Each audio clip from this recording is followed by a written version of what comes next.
سلامونه، بیا هم په خیر راغلی افغان جرمن انفو ته، جرمني په پښتو باندې. د نن موضوع کündigung یا هم د کündigung نوي قوانین یا مقررات چې د دولت لخوا نه وضع شوي دي په آلمان کې. کündigung د تړون یا د یو تړون فسخه کول، لغوه کول، پای ته رسولو ته وایي.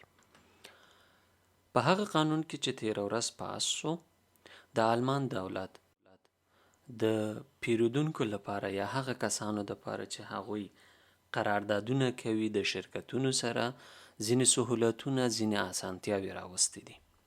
هندي Verträge werden einfacher kündbar. قرارداد فسخه کول به ډیر اسانه اوسي. دا قانون تېره ورځ یا 15 تاریخ باندې پاس شو او ځینې اصلاحات پکې راغله.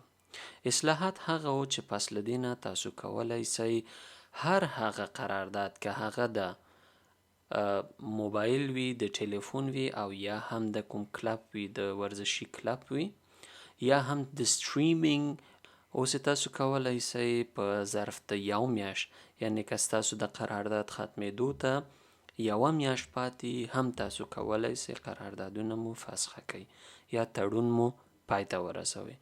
مخکې داسې و چې تاسو کولی شئ یوازې 3 میاشتې مخکې د قرارداد د پای نه تاسو خپل قرارداد مجبوره وئ چې لیکلی او پای ته یې ورسوئ. د قراردادونو وخت به نور 2 کاله نه وي. هر قرارداد چې کیږي هغه باید 1 کال اوسي.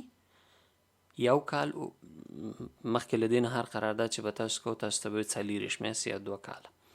پس له دې تاسو کولی شئ یا د قرارداد وخت به یوازې 1 کال وي، خو کولی شي یو مشتری یا هغه څوک چې غواړي قرارداد اوږد واخلي یا د 40 میاشتو واخلي هم کولی شي هغه قرارداد وکړي.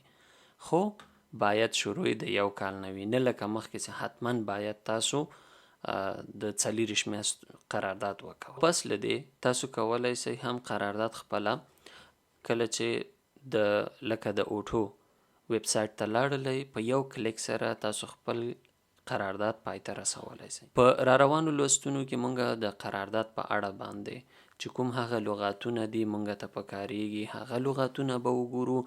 بیا په بل لوست کې مکمل بریف د کündigung بریف او ایمیل څه رقم ایمیل لیږل کیږي او څه رقم یو کündigung په پوسټ باندې لیږل کیږي، څه رقم لیکل کیږي، هغه به سره کار وکړو. تر بیا ښې چارې، الله مو مل.